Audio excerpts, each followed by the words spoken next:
Heureux de pouvoir vivre ce temps d'adoration en votre compagnie. C'est toujours un plaisir que de vous rejoindre. Je me souviens que j'étais avec vous il y a maintenant peut-être 2 ans, 3 ans peut-être, quelque chose comme ça. Et c'est vrai qu'aujourd'hui, ma mission a changé. Les défis sont toujours les mêmes. Comment partager de la meilleure manière possible l'Évangile à nos contemporains? Comment aussi permettre à nos membres de mûrir, de grandir, d'apprendre quelque chose sur eux, quelque chose sur Dieu, quelque chose du monde dans lequel ils vivent, afin de toujours mieux grandir et manifester le meilleur d'eux-mêmes.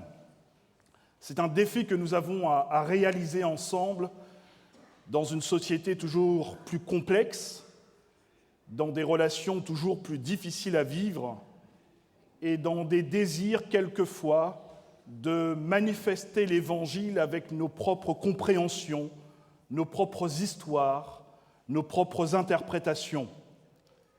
Et il est vrai que l'Église adventiste est certainement une communauté secouée dans son identité, dans l'interprétation, quelquefois, qu'elle a de certains textes, ou que certains membres ont de certains textes, et qui rendent quelquefois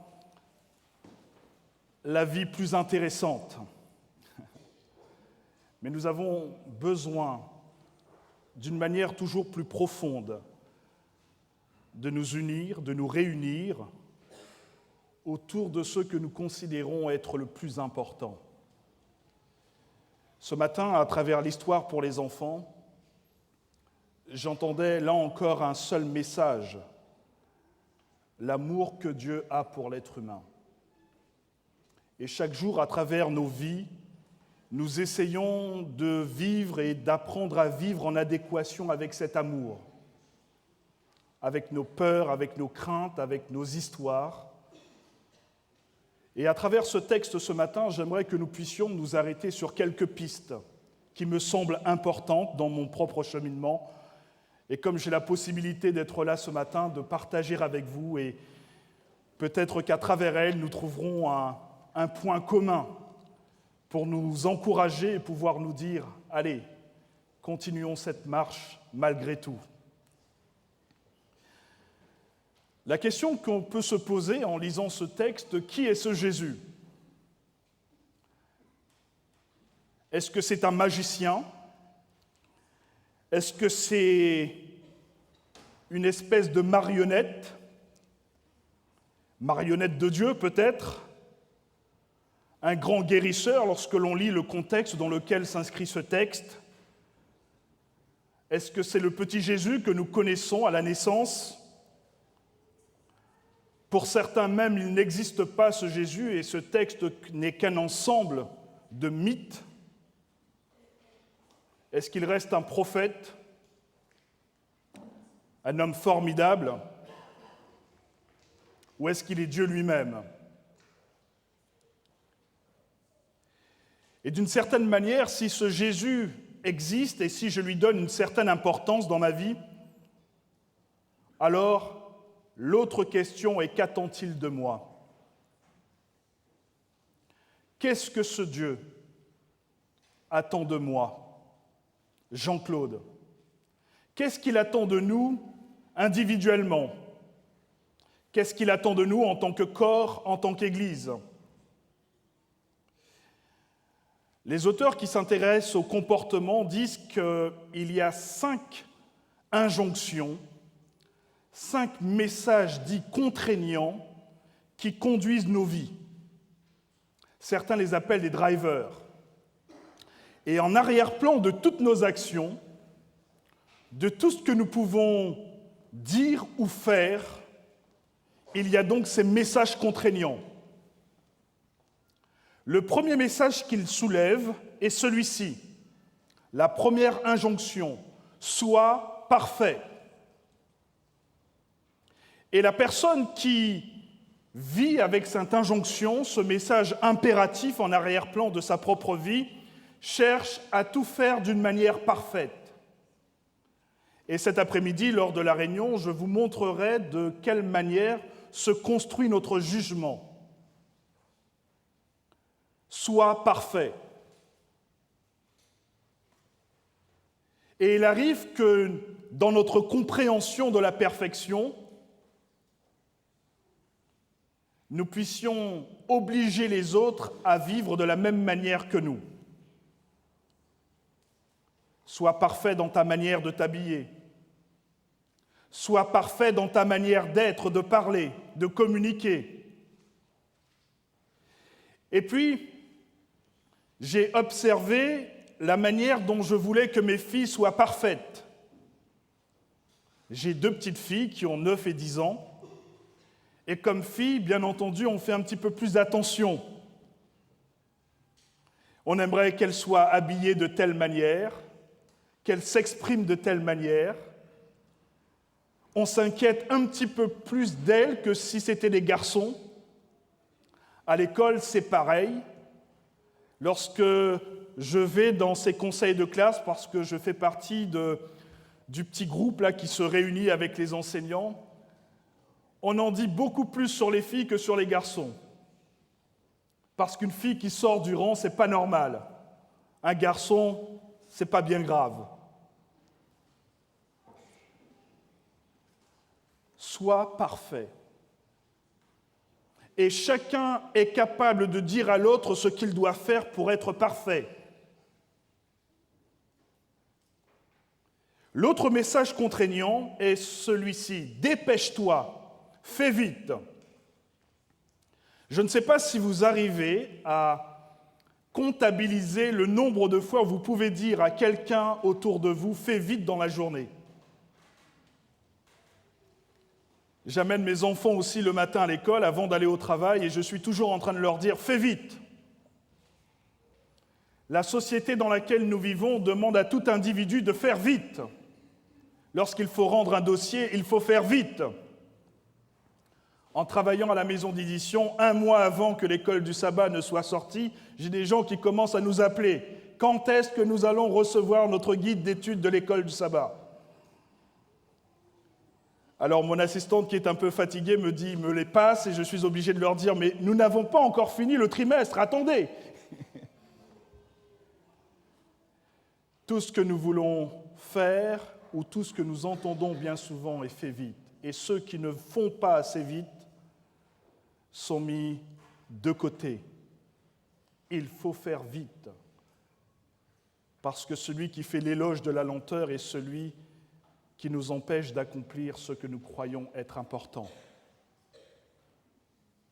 L'autre injonction que soulève l'auteur, c'est « fais un effort ». Franchement, si tu veux ressembler à Jésus-Christ, fais un effort. Si tu veux être parfait, fais un effort. Si tu veux devenir quelqu'un dans cette société, fais un effort. Alors, ces messages commencent à construire et à conduire nos vies. On parlait tout à l'heure d'un vocabulaire toxique. Fais vite, sois parfait, fais un effort. L'autre message est « fais plaisir ». Nous ne pouvons rien dire à personne parce qu'il faut faire plaisir. Nous ne pouvons rien nous dire parce qu'il faut faire plaisir. Et nous considérons que les choses vont bien lorsque personne ne s'exprime et lorsque tout le monde pense la même chose. Il m'est arrivé dans mon ministère de recueillir des jeunes hommes, des jeunes femmes dans certains quartiers de Paris parce qu'ils voulaient faire plaisir. Il m'est arrivé de rencontrer des gens dans nos communautés dont le seul message est « fait plaisir ». Ils sont incapables de dire non, incapables de décider pour eux-mêmes ce qu'ils voudraient de leur propre vie, parce qu'il faut faire plaisir. Faire plaisir à un parent, faire plaisir à un responsable d'église, faire plaisir à son conjoint. Et lorsque j'entendais tout à l'heure les enfants essayer de donner la bonne réponse aux questions que tu posais, J'ai grandi dans ma vie de jeune croyant en pensant qu'il fallait toujours donner la bonne réponse à l'Église. Pas celle que je croyais être la mienne, mais celle qu'il fallait que le public ou que les autres puissent entendre. La bonne réponse. Et si bien qu'avec l'âge maintenant un peu plus avancé, je n'ose même plus répondre aux questions parce que quelquefois je me dis je pourrais choquer si je devais répondre à voix haute. Il faut faire plaisir. Et puis le dernier message contraignant est celui-ci, selon ces auteurs, c'est « sois fort ». Je dois montrer qui je suis. Celui qui ne montre pas sa force, celui qui ne sait pas montrer le pouvoir qu'il a, alors il est un faible. 5 messages contraignants. Et d'une certaine manière, nous grandissons avec ces faux schémas et chacun d'entre nous essayons de savoir ce que Dieu attend de nous. La culture, l'école, l'entreprise, l'Église nous poussent par ces habitudes à vivre selon ces drivers. Qu'est-ce que Dieu attend de moi ? Qu'est-ce que Dieu attend de nous ? Est-ce que nous l'entendons, criant à nos oreilles « Sois parfait » ? Avant de venir à l'église, prends le temps pour qu'il n'y ait aucune poussière sur tes vêtements.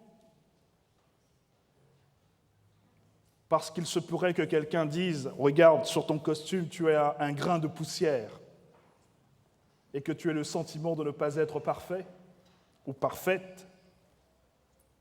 Est-ce que ce matin, en venant à 9h15, quelqu'un nous a dit « Fais vite, on sera en retard au moment du culte » ? Est-ce que peut-être nous avons aussi dit à nos enfants « Fais vite » ?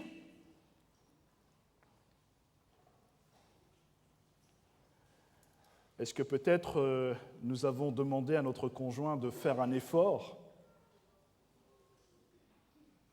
pour qu'elle soit la plus belle ou le plus beau possible, pour montrer que nous vivons dans une belle famille et que tout est bien et que nous manifestons extérieurement le meilleur? Est-ce que nous sommes venus ici pour faire plaisir à quelqu'un? Parce que ce qui compte, c'est faire plaisir. Quelquefois même, je me pose la question, est-ce que Dieu a le désir que nous lui fassions plaisir? Et puis, est-ce que nous sommes là aussi parce qu'il faut être fort, malgré nos difficultés, malgré notre désir de ne pas être là, mais je veux montrer ma force aussi, malgré les situations contraires que je peux vivre? Quels sont les drivers qui me conduisent dans ma propre vie et dans ma relation avec Dieu? Alors, à travers notre petite histoire, j'aimerais nous apporter, réfléchir avec vous à quelques pistes. Lorsque nous lisons le contexte général de notre texte, Jésus est dans son village. Aucun miracle ne se produit dans son village, personne ne le reconnaît. Il est le fils du charpentier. Et ensuite, on a une autre scène qui s'ouvre, qui est celle des disciples de Jean qui viennent voir Jésus-Christ et qui lui disent « Jean le Baptiste a été décapité ». À cette nouvelle, et c'est ainsi que commence notre texte, Jésus va se mettre à l'écart. Il va faire une petite vingtaine de kilomètres pour se retrouver au bord du lac de Génézareth. Il va se mettre à l'écart. Et là, la foule qui a appris que Jésus est parti à l'écart va essayer de le retrouver. Au bord du lac de Génézareth, il y a quelques criques qui sont là. Certainement que Jésus est parti prier et la foule s'est amassée à cet endroit. Jésus, voyant cette foule, fut ému de compassion, nous dira le texte. Il fut pris au plus profond de ses tripes. Il les enseigne, le peuple amène les malades, il les guérit. C'est un moment d'éternité qui est vécu à ce moment. un moment où tout le monde se sent bien, un moment où la communauté est réunie écoutant le Maître et voyant les guérisons s'opérer. Et puis malgré tout, le corps commence à réclamer sa nourriture et Jésus, là encore, va répondre à ce besoin. Un moment unique. Tout le monde est là, en train d'adorer, de remercier pour ce que Dieu donne. Et puis Jésus va arrêter ce moment de paix et va dire à ses disciples, à travers un impératif, allez de l'autre côté. Il les oblige à aller de l'autre côté. Et ce sera notre première piste. L'endroit où se trouvent Jésus et les disciples est le bon endroit. C'est l'endroit qui appartient au peuple d'Israël. Et puis, quand il les envoie de l'autre côté, à Génézareth, lorsque vous suivez la suite du texte, il y aura des guérisons qui seront opérées à Génézareth, qui est l'autre côté du lac. Ce sont là des gens qui ne croient pas en Dieu. Et la première obligation que nous trouvons dans ce texte, après que les disciples aient vécu ce moment d'éternité, est d'aller vers ceux qui ne connaissent pas Dieu.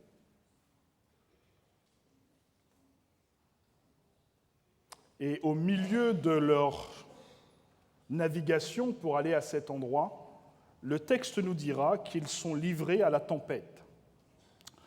Le lac de Génézareth est entouré de certaines falaises, certaines montagnes, à travers lesquelles le vent s'engouffre, et cela crée des orages sur le lac. Et donc, les voilà donc livrés à la tempête. Pour ceux qui sont habitués à lire le texte biblique, on sait que lorsque Dieu demande de précéder, un événement spécial va naître.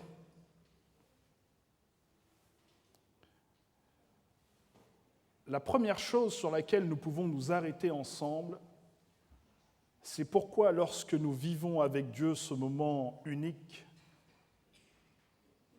il nous demande, il nous oblige de passer à un autre endroit.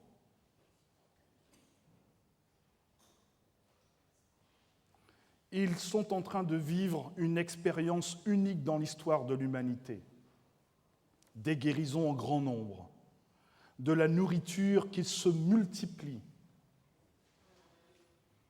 une espèce de montagne spirituelle où on pourrait rester et ne plus bouger. Et voilà que Jésus les envoie au-devant des galères. Pourquoi ? Qu'est-ce qu'ils ont encore à apprendre ? Qu'est-ce que nous avons à apprendre lorsque Dieu nous oblige à aller de l'autre côté ? Mais comme je vous le disais, dans l'histoire biblique, lorsque Dieu nous demande d'aller à un endroit, nous savons qu'il nous précède. Cela augure d'une manifestation spéciale de sa part. Quelque chose, pour le lecteur averti, va se passer, quelque chose d'important. Premier point, obligé. Obligé de passer d'un endroit à l'autre. Et lorsque nous sommes obligés de passer d'un endroit à l'autre, c'est toujours pour apporter quelque chose à celles et ceux qui ne connaissent pas Jésus-Christ.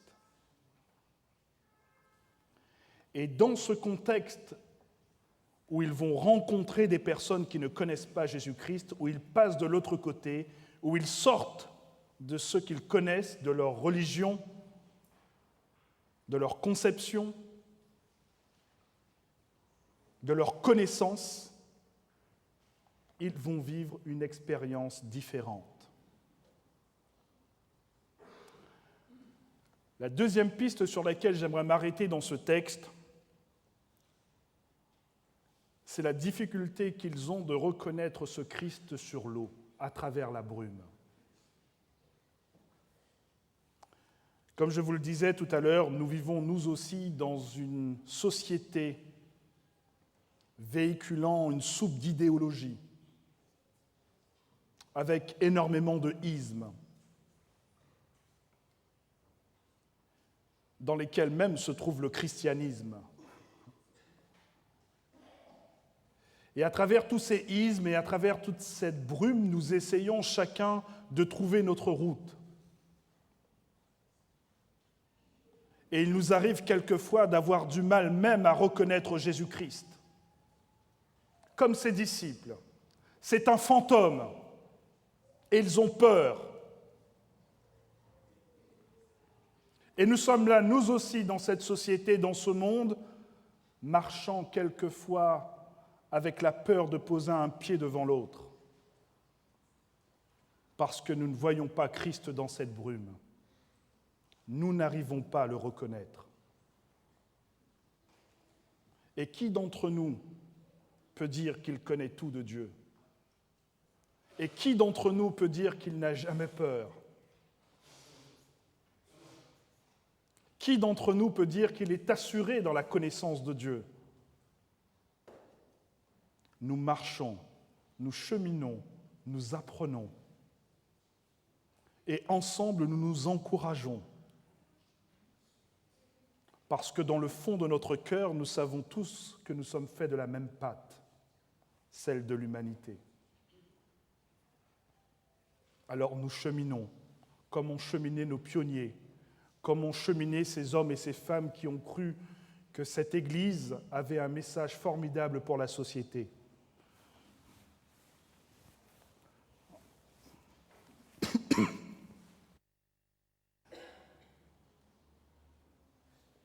Reconnaître Christ malgré la brume. Là est notre défi. Et nous ne pouvons pas quelquefois le faire seuls. Peut-être même que ce matin, certains d'entre nous sont dans la brume. Et ils auraient juste besoin d'un encouragement, d'une main sur l'épaule pour reconnaître Christ. Pas tant d'un message, peut-être même venant de ma part, mais peut-être d'une main, d'une parole. La troisième piste que je vous propose en continuant ce texte est la façon dont nous pouvons réagir à la parole de Dieu, la parole de l'autre. Ici, Jésus va voir qu'ils ont peur. Et je les imagine cachés dans la barque. Un va lever peut-être la tête, Pierre va essayer de regarder, et là, il va reconnaître le Christ. Et puis, dans son tempérament sanguin, il va se dire « Ok, j'aimerais bien y aller moi aussi, vivre une expérience. » Alors Jésus lui dit « Viens. » Et là, il sort du bateau.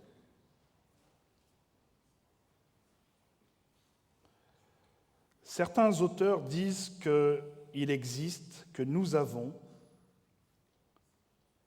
8 peurs fondamentales. La première, c'est la peur du changement. Nous avons horreur du changement. Et l'un des grands défis de l'Église adventiste aujourd'hui est de savoir comment vivre la vérité présente aujourd'hui. Pas celle de 1844, pas celle de 1888, pas celle de 1970, pas celle de 1984, celle de 2012. Comment vivre aujourd'hui la vérité présente pour notre temps? C'est un défi que nous avons à réaliser. Il m'arrive quelquefois, lorsque je discute, d'être nostalgique de l'église de mon enfance, où nous prenions le métro, nous sortions de Porte d'Italie, nous devions prendre le métro pour aller tranquillement à Paris-Est, mon petit frère et moi pour aller au Tison avec notre tenue, on courait dans le métro, Il y avait des vendeurs de cachous, on leur prenait leurs cacahuètes et on attendait juste que le métro se ferme pour ne pas se faire attraper. Je suis nostalgique de ce temps, nostalgique aussi de l'Église quelquefois de ce temps, où il n'existait qu'un message, et lorsque le pasteur avait parlé, tout le monde disait « Amen » et on marchait tous en file indienne en disant « c'est là qu'est la vérité ».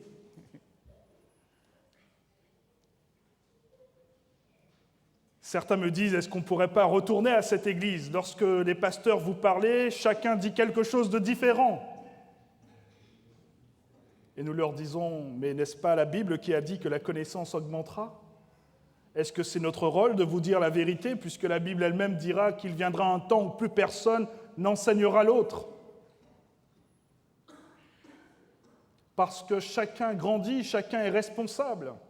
Nous pouvons donner quelques pistes, mais nous ne possédons pas la vérité. L'Église essaye d'arrêter à travers 28 croyances fondamentales un message. Et pour ceux qui ont participé à ce genre de commission, comme j'ai pu participer dans le temps de mon ministère, vous êtes là dans des groupes avec des gens qui viennent du monde entier. Chacun parle un anglais compliqué. Vous avez là des gens qui viennent de l'Inde, qui viennent de l'Est de l'Europe, qui viennent de l'Occident, qui viennent du continent africain, sud-américain. Et puis vous imaginez là quelqu'un comme moi essayant de parler anglais avec mon accent franchouillard pour parler de la Trinité, pour parler de la création. Et lorsque nous sommes dans des commissions, nous essayons d'arriver à un consensus parce qu'il faut ensuite que cela soit présenté à chaque conférence générale tous les 5 ans. Et je pourrais vous parler de celles concernant la création, les discussions, où il faut discuter, est-ce qu'il faut utiliser shall, can, will, et vous êtes là un peu perdu dans ces discussions techniques, déjà qu'en français c'est compliqué. Alors imaginez en anglais. Parce que ce qui prime pour l'Église, et ce qu'elle a toujours voulu, ce n'est pas avoir des doctrines, c'est permettre à ses membres de comprendre quelque chose de Dieu à un moment donné, avec un vocabulaire humain. J'ai presque envie de dire un vocabulaire mondial. Et imaginez que nous avons déjà des difficultés à parler entre 2 personnes, ce que cela peut être sur des sujets théologiques à 15, 20, 30, 50, quelquefois même 300. Et ensuite, les votes qu'il faut prendre dans une conférence générale où vous avez 2500, 3000, 4000, 5000 délégués. Nous cheminons. Peur du changement, peur de l'inconnu. Certains continuent à se poser la question de savoir est-ce que l'Église adventiste continue à être l'Église qui porte un message prophétique à cette société. Parce qu'à leurs yeux, elle n'est pas parfaite. J'aimerais là encore nous rassurer et nous assurer que l'Église continue sa mission. Peut-être qu'à nos yeux, il nous arrive de perdre cela de vue, mais elle continue sa mission. Et lorsque nous nous retrouvons comme Élie, nous entendons encore la voix de Dieu nous dire « Il y a 7000 hommes qui n'ont pas plié les genoux devant Baal. » Nous ne sommes pas seuls à porter la vérité. La peur d'éprouver des émotions désagréables. Nous voulons nous sentir bien. La peur de l'imperfection, de mal faire les choses. Et tellement que nous avons peur de mal faire les choses, nous ne faisons plus rien. Nous ne savons plus parler à nos contemporains.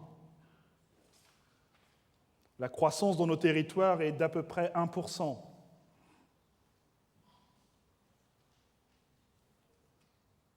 La peur de commettre des erreurs. La peur d'être jugé. La peur d'être rejeté.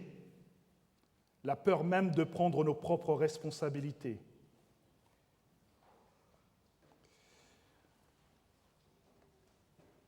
Ici, Pierre dépassera ses peurs et marchera sur l'eau.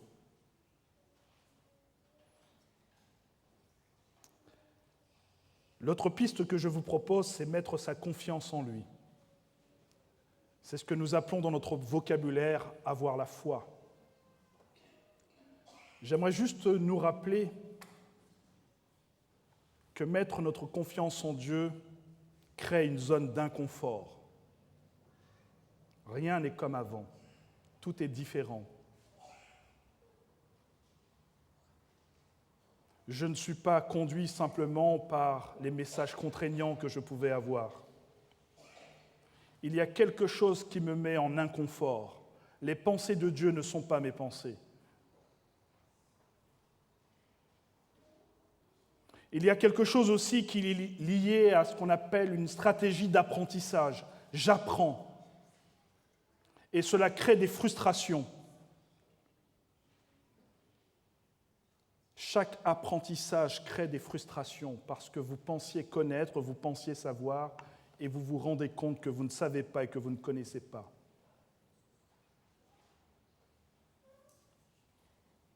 Aujourd'hui, est-ce que nos communautés, est-ce que nos membres sont capables d'accepter ces frustrations? Nous apprenons. Je ne connais pas tout. Je peux faire des erreurs, je peux me tromper. Je peux croire que je suis sur la bonne voie et me tromper. Mais nous avons besoin simplement d'un cadre qui nous permette de nous tromper. L'Église est le cadre qui permet à des êtres humains d'apprendre, de cheminer, sans jouer un rôle en étant ce que nous sommes avec notre humanité et nos peurs. Et puis la foi, c'est aussi une perte de repères. Les choses ne sont pas celles toujours que nous croyons être. Je crois que Dieu est le maître du contre-pied. Lorsque nous l'attendons à droite, il est à gauche. Ses pensées ne sont pas nos pensées. Mettre sa foi en lui, c'est vivre ses possibilités d'erreur. Et c'est ce qui arrivera à Pierre. Alors qu'il marche sur l'eau, voilà qu'il perd confiance. Et dans le texte que nous a lu Océane, il y a même une question qui est posée par Christ. Pourquoi? Et là, je peux reconnaître que je me trompe, que je me suis trompé. Et alors, dans ce moment où peut-être je m'enfonce dans l'eau, dans ce moment de spirale infernale, je peux alors simplement crier à Dieu. Dans notre vocabulaire, nous parlons de prière. Pierre dira « Seigneur, sauve-moi ».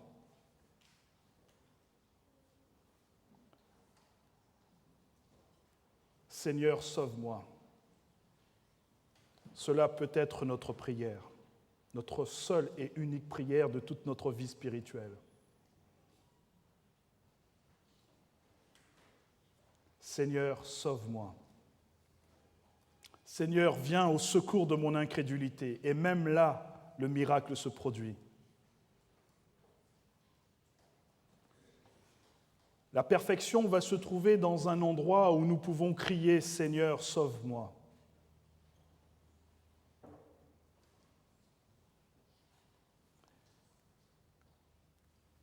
Alors, dans ce moment,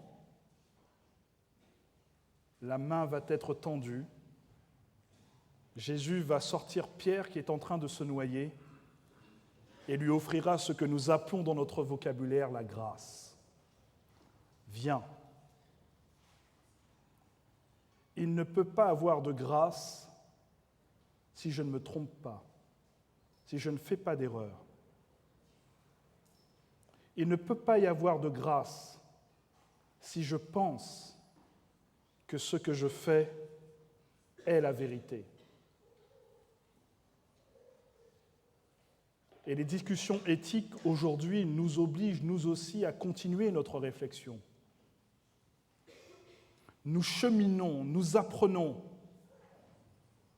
Lorsqu'il nous est dit de ne pas mentir, je discutais avec quelqu'un une fois sur le continent asiatique, c'était un président d'Union indienne et qui me racontait comment, lors des persécutions contre les chrétiens, ils se sont retrouvés dans la brousse avec leurs familles, leurs enfants, les responsables de l'Église. Et un jour, ils ont été cachés par quelqu'un. Et il raconte que là, les bouddhistes qui essayaient de les persécuter, les hindouistes plus précisément, sont arrivés et ont demandé à la personne « Est-ce que les chrétiens sont chez toi ?» Et là, cette personne a répondu « Non, ils ne sont pas chez moi » avec une voix assurée.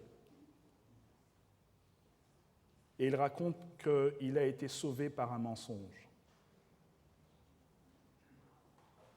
Pourtant, le message dit « Ne mens pas ». Qu'aurions-nous fait dans cette situation ? Je ne dis pas si c'est bien ou si c'est mal, je dis simplement que le commandement dit « Ne mens pas ». Qu'aurions-nous fait dans cette situation ? Ce que je veux dire par là, c'est que cette main de Dieu est tendue. Ce que je veux dire par là, tout n'est pas aussi simple que nous le croyons. Nous apprenons, nous cheminons. Et lorsqu'on se croit fort, comme a pu le sentir Pierre, c'est là qu'il s'est mis à trahir son propre maître 3 fois. Nous pouvons, dans les moments de paix, pouvoir réfléchir à des situations et dire « voilà comment il faut faire ». Mais c'est au pied du mur que l'on voit le maçon. Et c'est dans cette situation que chacun d'entre nous nous retrouvons, au pied du mur, devant Christ. Alors je finirai, après cette partie de grâce, et le texte se conclura en disant « Tous ceux qui étaient dans la barque se prosternèrent et ils reconnurent Christ. Ils se prosternèrent. » Je crois que ce qui est prioritaire pour notre communauté, pour nos membres, individuellement, pour moi, Jean-Claude, je dois continuer à apprendre à me prosterner devant Christ. Je dois continuer à apprendre ce que signifie se prosterner devant Christ.